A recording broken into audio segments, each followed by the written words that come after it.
नमस्कार विद्यार्थी मित्रांनो, इन्फिनिटी इंजिनिअरिंग अकॅडमीच्या यूट्यूब चॅनलवरती मी प्रमोद देशकरी आपणा सर्वांचं स्वागत करतो.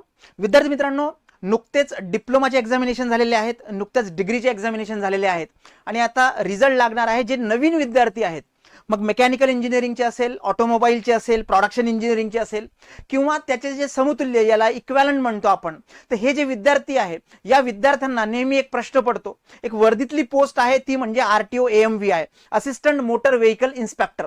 ओके, आणि सगळ्यांच्या मनामध्ये त्याची क्रेज असते, पण बऱ्याचशा नवीन विद्यार्थी मित्रांना हे माहिती नाही की हे पद कसं घ्यायचं किंवा नेमकी कुठली परीक्षा असते जी दिल्यानंतर या पदावरती ते रुजू होऊ शकतात.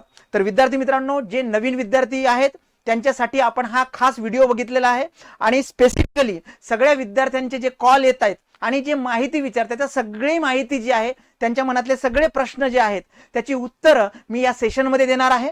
ओके, तर विद्यार्थी मित्रांनो, त्याच्यामुळे व्हिडिओ शेवटपर्यंत बघायला विसरू नका आणि आमच्या चॅनलवरती जर नवीन असाल तुम्ही तर सबस्क्राईब करा, म्हणजे तुम्हाला नवनवीन असेच प्रकारचे दर्जेदार व्हिडिओ बघायला मिळतील आणि अपडेट सुद्धा तुम्हाला मिळत राहतील. ओके, तर विद्यार्थी मित्रांनो, जे मेकॅनिकल इंजिनिअरिंगचे विद्यार्थी आहेत, ओके, ज्याला यंत्र अभियांत्रिकी म्हणतो आपण, मग डिप्लोमा झालेला असेल म्हणजे DME ज्याला म्हणतो, डिप्लोमा इन मेकॅनिकल इंजिनिअरिंग, किंवा डिग्री झालेली असेल म्हणजे BE MEC असेल, तर हे विद्यार्थी जे आहेत हे विद्यार्थी होऊ शकतात RTO AMVI. ओके, तर याच्यामध्ये सगळ्यात महत्वाचं लक्षात घ्या की हे गट क चं पद आहे, ग्रुप सी चं पोस्ट आहे असिस्टंट मोटर व्हेकल इन्स्पेक्टर, ज्याला आपण मराठीमध्ये सहाय्यक मोटार वाहन निरीक्षक म्हणतो.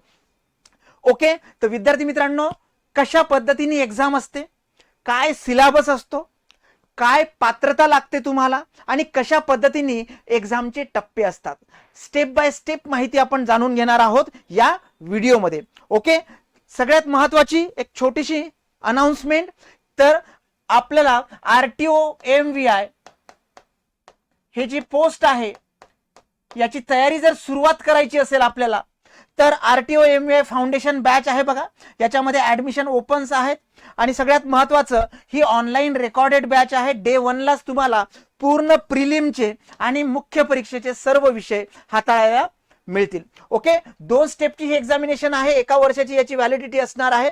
ओके, आणि सगळ्यात महत्वाचं म्हणजे की जे नवीन रिवाइज झालेला सिलेबस आहे, कारण 2020 ला जी एक्झामिनेशन झाली त्याच्यानंतर एक्झाम झाली नाही आणि त्या 2020 ला मुख्य परीक्षेला काय केलंय त्यांनी, स्पेसिफिकली जे मुख्य परीक्षेचा पॅटर्न होता ABC तो काढून एक नवीन सिलेबस त्यांनी दिलेला आहे आणि या नवीन सिलेबस नुसारच ही बॅच असणार आहे. याच्यामध्ये पूर्व परीक्षेचे सगळे नॉन टेक्निकल सब्जेक्ट आणि मुख्य परीक्षेचे 15 जे काही सब्जेक्ट आहेत टेक्निकलचे, ते सगळे सब्जेक्ट्स याच्यामध्ये कव्हर होणार आहे. ओके, 9226984558 याच्यावरती संपर्क साधून तुम्ही ही बॅच जॉईन करू शकता किंवा ऍप डाउनलोड करा, ऍपमध्ये तुम्हाला ही बॅच मिळेल. ओके, चला सुरू करूया, आपल्या विषयावरती येऊया. परत एकदा महत्वाचं, जे नवीन विद्यार्थी आहेत, प्रोडक्शन असेल, ऑटोमोबाईल असेल, मेकॅनिकल इंजिनिअरिंग असेल किंवा इक्विव्हॅलंट ब्रँचेसचे विद्यार्थी असेल, यांना इथे गोल्डन अपॉर्च्युनिटी आहे. ओके, बऱ्याच विद्यार्थी मित्रांच्या मनामध्ये प्रश्न येतो की सर ऍडव्हर्टाइजमेंट कुठे आहे, कधी येणार आहे, काय आहे.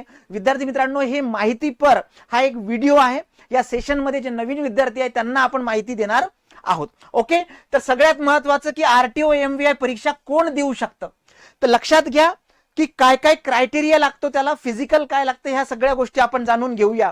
ओके, सगळ्यात महत्वाचं म्हणजे तुमचं 10वी SSC, तर तुमचं 10वी लागतं, म्हणजे महाराष्ट्र राज्य माध्यमिक व उच्च माध्यमिक मंडळाचं जे शालांत प्रमाणपत्र परीक्षा म्हणजेच SSC आहे, तर 10वी लागतं विद्यार्थी मित्रांनो.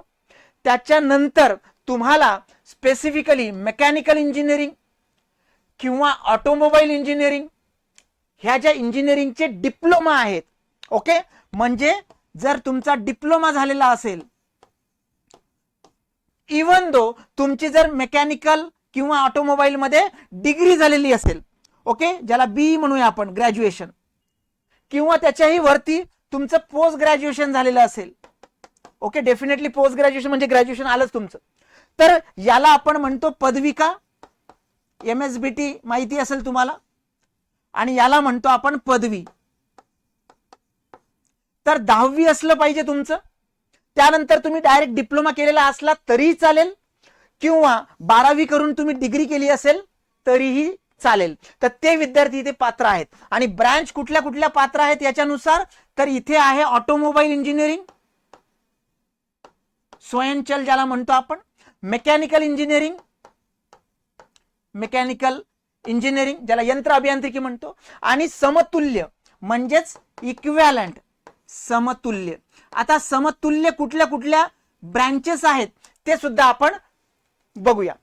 ओके, तर एक GR निघाला होता गृह विभागाशी संबंधित. आता या GR मध्ये diploma in production engineering as well as technology, machine tools maintenance, fabrication technology, fabrication and erection engineering, diploma in plant engineering, diploma in metallurgy, bachelor degree in mechanical engineering, bachelor degree in automobile engineering, bachelor degree in production engineering आणि bachelor degree in industrial engineering. हे सगळे जे विद्यार्थी आहेत हे पात्र आहेत. म्हणजे जसं मी इथे सांगताना फक्त मेकॅनिकल आणि ऑटोमोबाईल सांगितलं होतं, तसंच कोण देऊ शकतं हे परीक्षा किंवा कोण विद्यार्थी पात्र आहेत, या सगळ्या ब्रँचेसचे जे विद्यार्थी आहेत ते पात्र आहेत. त्याच्यामध्ये परत अपडेट करण्यात आलं, कारण जशा जशा ब्रँचेस वाढायला लागल्या, आपल्याला माहिती आहे मेकॅट्रॉनिक्स ब्रँच झाली, तर डिप्लोमा इन मेकॅट्रॉनिक्स हे विद्यार्थी सुद्धा तिथे पात्र आहेत. डिप्लोमा इन पॅकेजिंग टेक्नॉलॉजी हे विद्यार्थी सुद्धा या GR नुसार पात्र आहेत. ओके, तर ह्या सगळे ब्रँचेस जे आहेत ते विद्यार्थी काय होऊ शकतात, तर RTO MVI परीक्षा देऊ शकतात. हे झालं शैक्षणिक पात्रता. ओके, म्हणजे एज्युकेशन 10वी पाहिजे, डिप्लोमा पाहिजे किंवा डिग्री पाहिजे. किंवा म्हटलंय मी, म्हणजे डिप्लोमा डिग्री दोन्ही नाही. डिग्री झाली असेल 12वी नंतर तरी चालेल, डिप्लोमा झाला असेल 10वी नंतरचा तरी चालेल. आणि कुठला कुठला ते मी तुम्हाला सांगितलं, परत सांगायची गरज नको. ओके, आता महत्वाचा मुद्दा तो म्हणजे त्याच्या व्यतिरिक्त स्पेसिफिकली जे शैक्षणिक अर्हता आहे त्याच्याबद्दल काय म्हटलेलं आहे. साधारणतः आयोगाचं म्हणजे MPSC थ्रू हे गट क चं पद आहे, सरळ सेवा भरतीमध्ये हे मोडतं. त्याच्यामुळे इथे ग्रॅज्युएशन किंवा डिप्लोमा किंवा जे काही तुमचा क्रायटेरिया आहे, एज्युकेशन क्रायटेरिया, तो पूर्ण झालेला असला पाहिजे. म्हणजे तुमचा डिप्लोमा किंवा डिग्री हे पूर्ण झालेलं असलं पाहिजे. पण कधी, सहाय्यक मोटार वाहन निरीक्षक मुख्य परीक्षा मेन्स एक्झाम, याच्यामध्ये 2 टप्पे असतात परीक्षेचे. ओके, जर आपण RTO assistant motor vehicle inspector याचे जर एक्झाम पॅटर्न बघितला तर याच्यामध्ये 2 टप्पे असतात. एक असते तुमची प्रिलिम आणि दुसरी असते मेन्स. याच्यामध्ये मुलाखत वगैरे नसते, म्हणजेच काय, तर याच्यामध्ये इंटरव्ह्यू वगैरे नसतो. तर ही जी प्री आहे ही तुम्ही फायनल इयरला असताना किंवा ज्याला अपिअरिंग असताना चालते. पण ज्या वेळेस तुम्ही प्री मधनं मुख्य परीक्षेसाठी सिलेक्ट व्हाल, म्हणजे मेन्स साठी क्वालिफाय व्हाल, तुम्हाला परत एकदा फॉर्म भरावा लागतो. तर मुख्य परीक्षेचा जेव्हा तुम्ही पात्र ठरले आणि त्यावेळेस जेव्हा मुख्य परीक्षेला तुम्हाला अर्ज करायचा आहे परत एकदा, म्हणजे पहिल्यांदा प्री साठी वेगळा अर्ज केला होता आणि प्री मधनं मुख्यसाठी तुम्ही क्वालिफाय झालात, मेन्स साठी क्वालिफाय झालात, तुम्ही क्रॅक केलं, कट ऑफच्या वरती मार्क आहेत तुम्हाला, तर त्याच्यासाठी तुम्हाला परत फॉर्म भरावा लागेल. त्यावेळेस मात्र तुमचं जे काही एज्युकेशन आहे तो कंप्लीट होणं गरजेचं आहे. म्हणजे इथे तुम्ही डिप्लोमा फायनल इयरला होतात तर प्री देता येते तुम्हाला, किंवा डिग्रीला फायनल इयरला आहात प्री देता येते. पण मेन्सचा फॉर्म भरताच्या शेवटची जरी तारीख असेल, म्हणजे मेन्सची फॉर्म भरायची जी शेवटची तारीख असेल त्या तारखेला आत तुमचं ग्रॅज्युएशन किंवा तुमचा डिप्लोमा, तुमचं एज्युकेशनल जे काही बॅकग्राऊंड आहे ते कंप्लीट होणं गरजेचं आहे. म्हणजे अंतिम दिनांकापर्यंत शैक्षणिक अर्हता तुम्हाला धारण करावी लागेल, म्हणजे तुम्हाला कंप्लीट करावं लागेल. हा एक महत्वाचा मुद्दा. म्हणजे परस्युइंग चालणार नाही. मग इथे चालतं, इथे चालणार नाही. येते लक्षात. त्यानंतर जे विद्यार्थी इंटर्नशिप करतात किंवा शेवटची सेम ऑटोनॉमस कॉलेजमध्ये माहिती आहे बघा, आपण इंटर्नशिप करतो किंवा एखाद्या पर्टिक्युलर प्रोजेक्टवरती काम करतो, तर तो जर तुमच्या ग्रॅज्युएशनचा पार्ट असेल, बरोबर आहे, इंटर्नशिप, तर तुमची इंटर्नशिप सुद्धा त्यावेळेस कंप्लीट असली पाहिजे, तरच तुम्हाला ते पात्र धरल्या जाईल. येते लक्षात. हा एक महत्वाचा भाग होता. कोण पात्र आहे, कोण परीक्षा देऊ शकतं, कोण RTO MVI होऊ शकतं हे सांगितलं मी तुम्हाला. आता शारीरिक पात्रता किंवा फिजिकल असते का याला, तर डेफिनेटली फिजिकल असते. फिटनेसचा हा पोस्ट आहे. आपण बघतो की RTO MVI आपल्याला दिसतात तर वर्दीमध्ये आणि एकदम फिट असतात ती लोक, बरोबर आहे. तर काय फिजिकल क्रायटेरिया आहे तो पण समजून घेऊया. जेंट्स आणि फिमेलसाठी, मेल आणि फिमेलसाठी वेगवेगळा क्रायटेरिया आहे. मेलसाठी बघा, जी हाईट आहे, उंची, ती 163 सेंटीमीटर आहे आणि तीही न चपला घालतात, अनवाणी पायानी.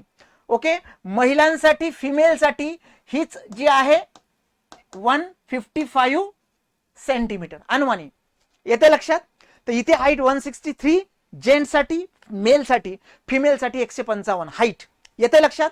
दुसरा आहे चेस्ट, जेंट्ससाठी 79 सेंटीमीटर विदाउट, ज्याला आपण म्हणतो प्रसरणाशिवाय, आणि फुगवून त्याच्यामध्ये 5 सेंटीमीटरचा फरक पडला पाहिजे.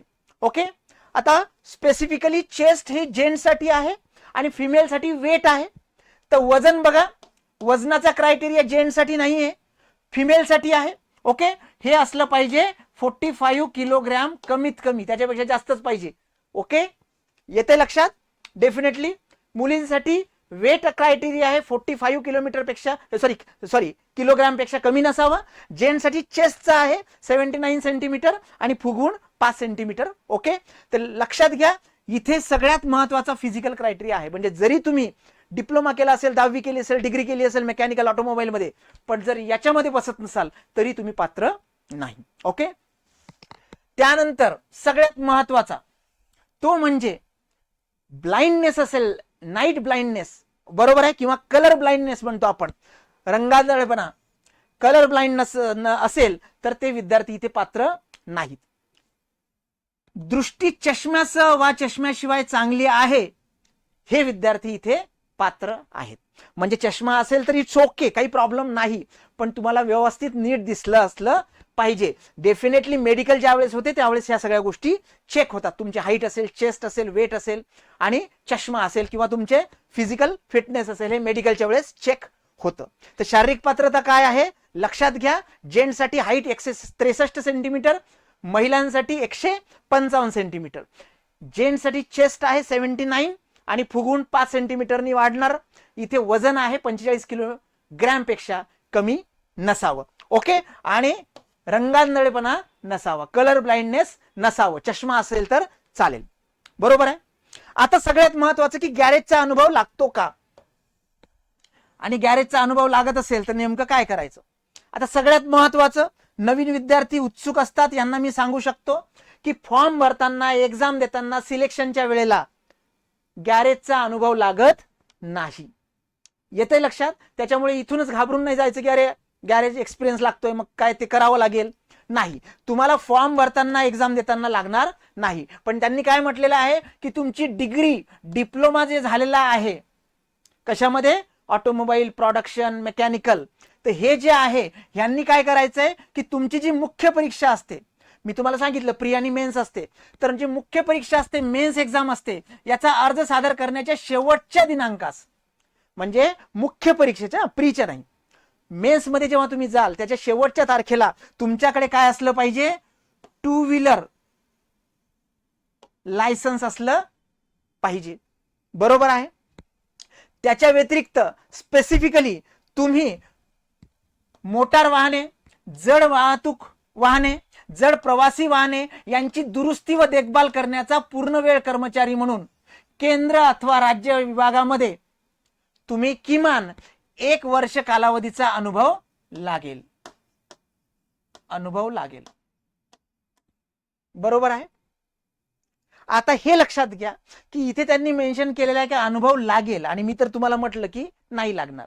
मग 2 व्हीलर असेल, 4 व्हीलर असेल, जे काही हलकी जड वाहन, याचा मेंटेनन्सचा, देखभाल, दुरुस्ती, याला एक अल्टरनेट त्यांनी दिलेला आहे की अनुभवाच्या प्रयोजनार्थ प्रशिक्षणार्थी अथवा अप्रेंटिस म्हणून वरील ठिकाणी घेतलेला अनुभव गृहीत धरला जाऊ शकेल. म्हणजे जर तुम्ही अप्रेंटिस केली असेल तर इट्स ओके, तो कन्सिडर केला जाईल, पण 1 वर्षाचा पाहिजे मग तो. बरोबर आहे. याला सुद्धा एक मार्ग त्यांनी दिलेला आहे की मुख्य परीक्षेस अर्ज सादर करण्याच्या शेवटच्या दिनांकापासून वर नमूद केल्याप्रमाणे जर 1 वर्षाचा पूर्ण वेळ कर्मचाऱ्याचा तुमचा अनुभव नसेल, जे मी म्हटलं, जर तुमचा अनुभव नसेल तर तुम्ही काय करायचंय, ज्यावेळेस तुम्ही शासनामध्ये जाल, RTO MVI म्हणून, म्हणजे तुमचं सिलेक्शन होईल, त्यामध्ये परीक्षा परिवीक्षाधीन कालावधी म्हणजेच अप्रेंटिस किंवा ज्याला आपण स्पेसिफिक प्रोबेशन पिरियड म्हणतो, अप्रेंटिस नाही प्रोबेशन पिरियड. तर प्रोबेशन पिरियडचा जो कालावधी तुम्हाला असतो तिथे प्रशिक्षण कालावधी, त्या कालावधीमध्ये सुद्धा तुम्ही 1 वर्ष कालावधीचा अनुभव घेऊ शकता आणि तो तुम्हाला घ्यावा लागेल. म्हणजे फॉर्म भरताना तुम्हाला गॅरेजचा अनुभव नसला तरी चालेल. तुम्ही ज्या वेळेस डिपार्टमेंटमध्ये जॉईन व्हाल त्यावेळेस तुमचा प्रोबेशन पिरियड असेल, तर प्रोबेशन पिरियडच्या काळामध्ये तुम्ही शासन मध्ये किंवा शासन अंगीकृत मध्ये किंवा काही प्रायव्हेट संस्थांमध्ये सुद्धा 1 वर्षाचा तुमचा अनुभव घेणं हे बंधनकारक असणार आहे. येते लक्षात? महत्वाचं की फॉर्म भरताना एक्झाम देताना नसेल तरी चालेल, असेल तर इट्स ओके, नसेल तरी चालेल. फक्त काय करायचंय, जर नसेल तर ज्यावेळेस तुम्ही तिथे डिपार्टमेंटला जाल प्रोबेशन पिरियड मध्ये तुम्हाला हा अनुभव घेणं आवश्यक आहे. सेम लायसन्ससाठी आहे. ओके, लागते का? तर आरटीओ एमव्हीआय परीक्षेसाठी लायसन्स. आता सगळ्यात महत्वाचं मगाजे मी म्हटलं 2 व्हीलर आहे आपल्याकडे, लाईट मोटर व्हेकल आहे LMV, हलकी वाहने, जड वाहने आहे आपल्याकडे heavy motor vehicle, transportation motor vehicle आहे, खूप सारी आहेत, बरोबर आहे. या सगळ्यांचं लायसन्स पाहिजे का? जर तुमच्याकडे आजच असेल व्हेरी गुड, काही प्रॉब्लेम नाही.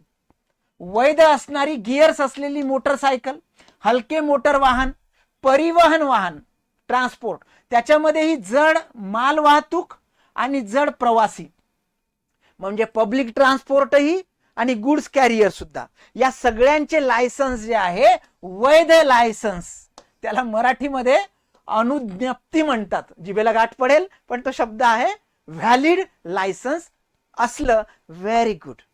जर नसेल, कारण आपल्याकडे LMV आणि 2 व्हीलरचं असतं, बऱ्याचदा 2 व्हीलरचं असतं, पण विद्यार्थ्याकडे HMV TMV वगैरे नसतं. तर हे जर नसेल काही हरकत नाही, हे 2 मात्र पाहिजेच फॉर्म भरताना तुम्हाला मुख्य परीक्षेचा. पण हे जे 2 आहे आता नसेल नो प्रॉब्लेम. अर्ज सादर करण्याच्या अंतिम दिनांकास वर नमूद केल्याप्रमाणे जड माल वाहतूक आणि जड प्रवासी वाहतूक यापैकी एखादी किंवा दोन्ही वाहने चालण्याची लायसन्स नसेल अशा उमेदवारास नियुक्तीनंतरच्या 2 वर्षाच्या प्रोबेशन पिरियड मध्ये, म्हणजे समजा नाही हे लागणार 2 व्हीलर आणि 4 व्हीलर, गिअर्स असलेली मोटरसायकल आणि हलके मोटर वाहन हे लागणार तुम्हाला फॉर्म भरताना मुख्य परीक्षेचा. पण HMV TMV जे आहे हे जर आता नसेल काही प्रॉब्लेम नाही. तुम्ही डिपार्टमेंटमध्ये जॉईन झाल्यानंतर 2 वर्षाच्या कालावधीमध्ये हे मिळवायचे आहेत. व्हॅलिड 2 वर्षाचा कालावधी आहे, सहज आपल्याला मिळून जाईल. त्यांनी हे पण म्हटलेलं आहे की जर तुम्ही 2 वर्षामध्ये घेतलं नाही लायसन्स तर तुमची नोकरी जाईल आणि व्हॅलिड प्रत्येक वेळेस करावं लागणार आहे, एक्सपायरी जर झाली असेल तर. सिंपल. लायसन्स लागतं का? तर मुख्य परीक्षेचा फॉर्म भरताना लायसन्स लागतं. कंपल्सरी कुठलं लागतं? 2 व्हीलरचं गिअरचं, ओके, आणि LMV हलकी वाहने, आणि जर असेल तर कुठलं जड वाहतूक वाहने प्रवासी आणि माल. नसेल काही प्रॉब्लेम नाही, जॉईन झाल्यानंतर 2 वर्षाच्या कार्यकाळामध्ये ते तुम्हाला तुमच्याकडे असणं आवश्यक आहे. ओके, आता आपण जाऊया परीक्षा पद्धतीकडे. तर आरटीओ एमव्हीआय परीक्षा पद्धती व अभ्यासक्रम बघा. मग मी तुम्हाला सांगितलं 2 टप्पे असतात. एक परीक्षा असते पूर्व परीक्षा आणि दुसरी परीक्षा असते मुख्य परीक्षा. आता याच्यामधली जी पूर्व परीक्षा आहे आयोग जे घेतं MPSC group B group C,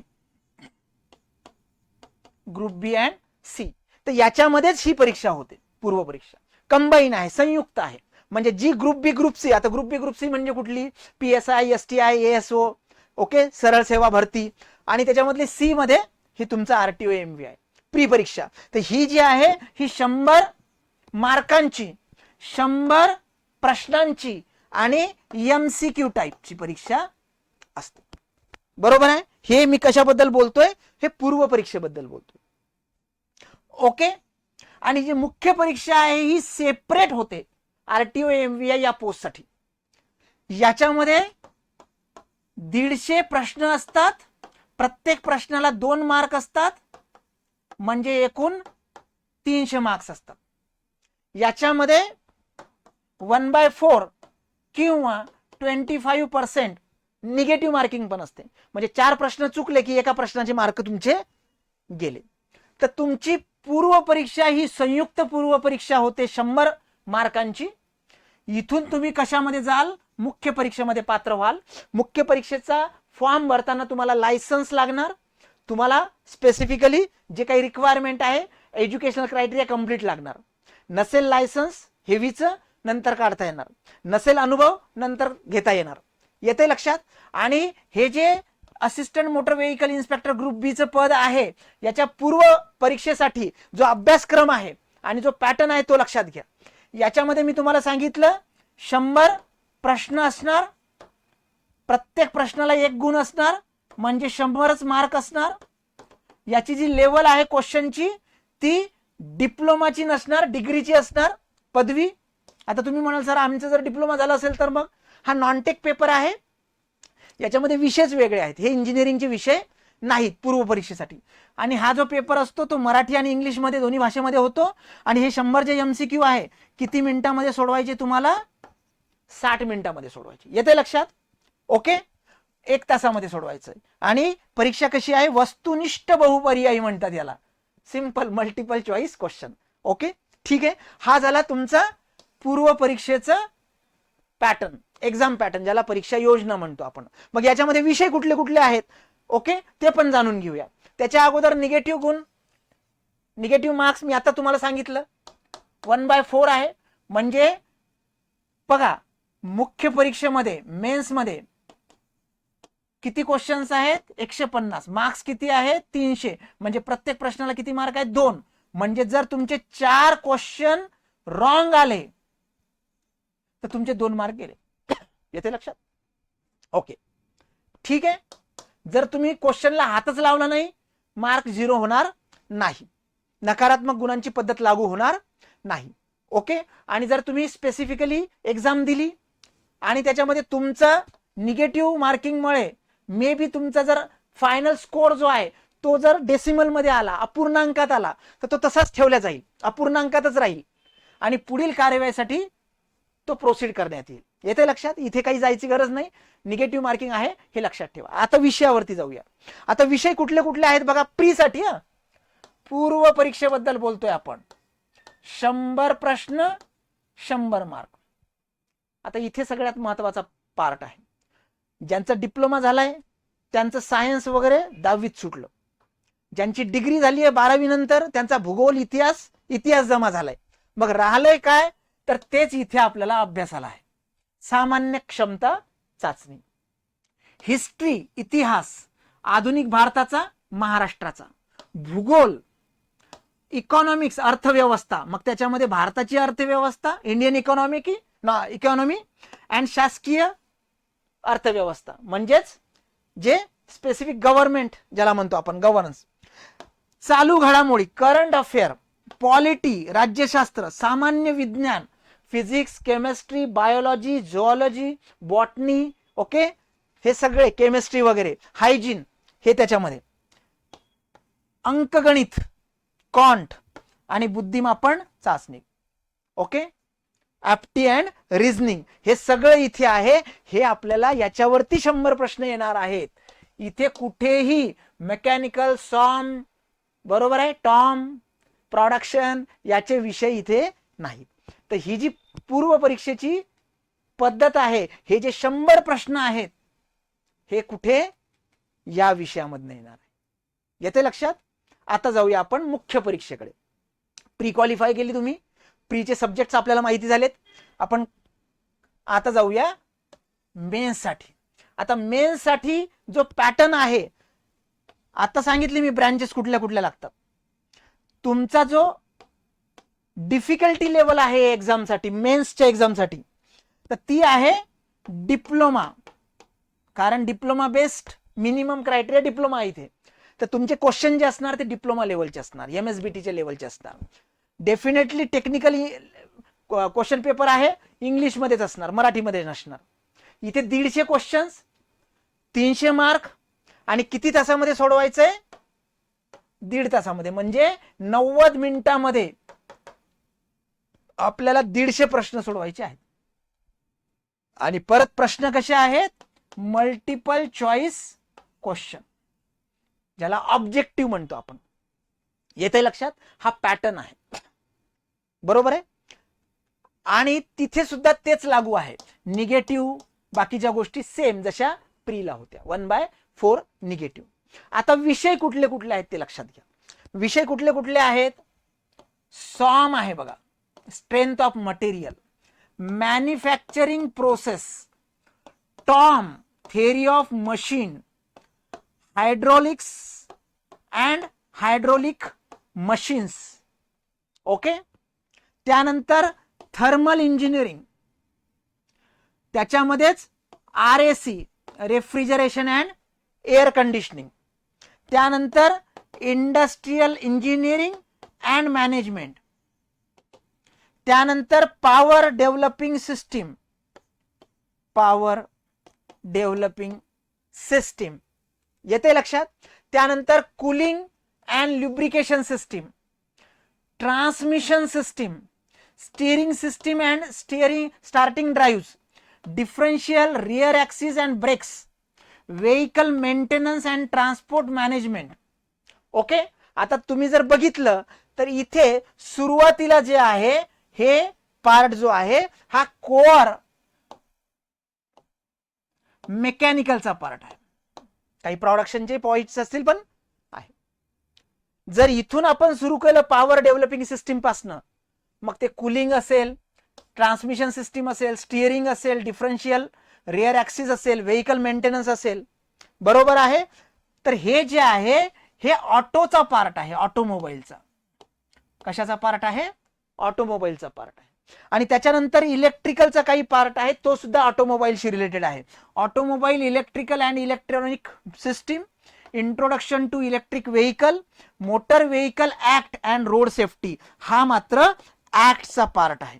म्हणजे जर बघितलं आपण तर कोअर मेकॅनिकल, ऑटोमोबाईल, इलेक्ट्रिकल आणि ऍक्ट असे तुम्ही 15 विषय त्यांनी 4 सेक्शन्स मध्ये डिवाइड केलेले आहे. तुम्ही म्हणाल सर हे मधलं नाही वाचून दाखवलं, हे तुमचं डिप्लोमाला झालेलं आहे, इथे रिपीट करायची गरज नाही. येते लक्षात? विद्यार्थी मित्रांनो एकदम शांततेत बघा. जर आपल्याला RTO AMVI व्हायचं असेल तर सगळ्यात पहिल्यांदा आपण कॉन्क्लुजन करूया या सेशनचं. क्रायटेरिया काय आहे? 10वी लागतं, डिप्लोमा लागतो किंवा डिग्री लागते. मेकॅनिकल बरोबर आहे, मेकॅट्रॉनिक्स, तुमचं प्रोडक्शन, ऑटोमोबाईल, मग आम्ही सांगितलं. हे झालं क्रायटेरिया. फिजिकल क्रायटेरिया काय काय लागतो ते पण समजून घ्या. फिजिकल जर जेंट्स म्हटलं आपण तर त्याच्यासाठी हाईट हा क्रायटेरिया आहे, चेस्ट हा क्रायटेरिया आहे, बरोबर आहे. फिमेल जर असेल तर हिच्यासाठी हाईट आहे आणि वेटचा क्रायटेरिया आहे. आणि हे दोन्ही लोक कलर ब्लाइंडनेस नकोय, स्पेक्स चालतो, बरोबर आहे. त्यानंतर याचे 2 टप्पे आहेत एक्झामचे.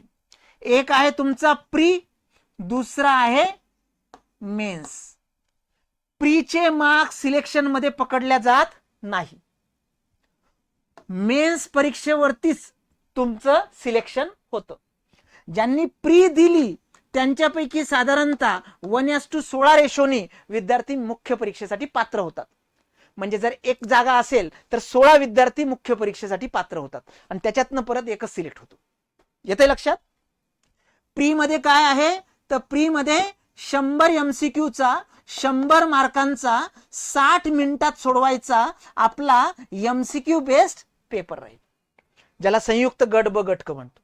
येते लक्षात? इथे. आणि याच्यासाठी विषय कुठले आहेत तर जवळपास 8 विषय आहेत, ते भलतेच आहेत. History, geography, current affair, economics, बरोबर आहे. त्यानंतर सायन्स तुमचा, हे विषय आहे. आणि मुख्य परीक्षेसाठी तुमचे किती विषय आहेत? 15, 300 मार्क, 150 क्वेश्चन, 90 मिनिटे हा पंचरंगी कार्यक्रम चालणार आहे. इथेही 1/4 निगेटिव्ह आहे, इथेही 1/4 निगेटिव्ह आहे. येते लक्षात. आणि या 15 विषयामध्ये कोअर मेकॅनिकलचे काही विषय आहेत, ऑटोमोबाईलचे काही विषय आहेत, इलेक्ट्रिकलचे विषय आहेत आणि ऍक्टचा एक विषय आहे. हे सगळं मी तुम्हाला समरी सांगितली इथे. ओके. जे नवीन विद्यार्थी आहेत, ज्यांना वाटतं की मला आरटीओ एमबीआय व्हायचं आहे, त्यांनी हा व्हिडिओ नक्की बघा, तुमच्या मित्रांनाही शेअर करा. ओके. विद्यार्थी मित्रांनो, परत एकदा सांगतो, RTO MBI foundation batch pre mains ही रेकॉर्डेड बॅच आहे. संपूर्ण माहिती तुम्हाला स्पेसिफिकली आमच्या चॅनलवरती मिळेल. डिस्क्रिप्शन सेक्शनमध्ये सुद्धा मी तुम्हाला सगळी माहिती दिलेली आहे. याच्यामध्ये बेस्ट फॅकल्टी टीम आहे.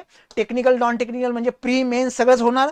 याच्या व्यतिरिक्त जे मेकॅनिकलचे विद्यार्थी आरआरबी जेई असेल, एसएससी जेई असेल, त्याची तयारी करतात, ते सुद्धा क्वेश्चन याच्यामध्ये ऍड ऑन आहे. प्रॅक्टिस टेस्ट आहे याच्यामध्ये. लेक्चर जे आहे ते तुम्हाला 1 वर्षापर्यंत बघता येणार आहे, म्हणजे व्हॅलिडिटी 1 वर्ष आहे. आणि एकच व्हिडिओ कितींदाही बघता येईल तुम्हाला. ओके. आणि गायडन्स सेशन तुम्हाला सुद्धा याच्यामध्ये मिळेल. आपला जो नंबर आहे 9226984558 याच्यावरती तुम्ही सगळी इन्क्वायरी घेऊ शकता, सगळी माहिती घेऊ शकता. जर तुम्हाला काही हेल्प पाहिजे असेल तर या नंबरवरती किंवा या IVR नंबरवरती 7887811411 याच्यावरती संपर्क साधू शकता. येते लक्षात. तर विद्यार्थी मित्रांनो, नक्की हा जो सेशन आहे हा नवीन विद्यार्थ्यांसाठी खूप फायदेशीर आहे. आमचे जे जुने विद्यार्थी आहेत ते म्हणतात की सर नेमकं ॲडव्हर्टाइजमेंट कधी येणार आहे, 2020 पासून आम्ही वाट बघतोय, किंवा काही स्पेसिफिक विद्यार्थ्यांचे एज बार सुद्धा झालेले आहेत. तर विद्यार्थी मित्रांनो, नवीन विद्यार्थी जे आहेत त्या नवीन स्पेसिफिक पर्टिक्युलर इन्फॉर्मेशन त्यांच्याकडे नसते. बरेच कॉल येतात आम्हाला, आणि हे जे कॉल आहेत यांची संख्या या दिवसात जास्त वाढलेली आहे, आणि त्याच्यामुळे हे सेशन आपण केलेलं आहे. तुम्हाला अजून कुठलं सेशन्स पाहिजे किंवा कुठली माहिती पाहिजे ती आमच्या कमेंट सेक्शनमध्ये नक्की टाका. आम्ही त्याच्यावरती व्हिडिओ तयार करू. जर हा व्हिडिओ तुम्हाला युजफुल वाटला असेल तर तुमच्या 5 मित्रांना नक्की याची लिंक शेअर करा. आणि सगळ्यात महत्त्वाचं, तिकडे लाईकचं बटन आहे, लाईकचं बटन लाईक तो बनता है. Thank you so much.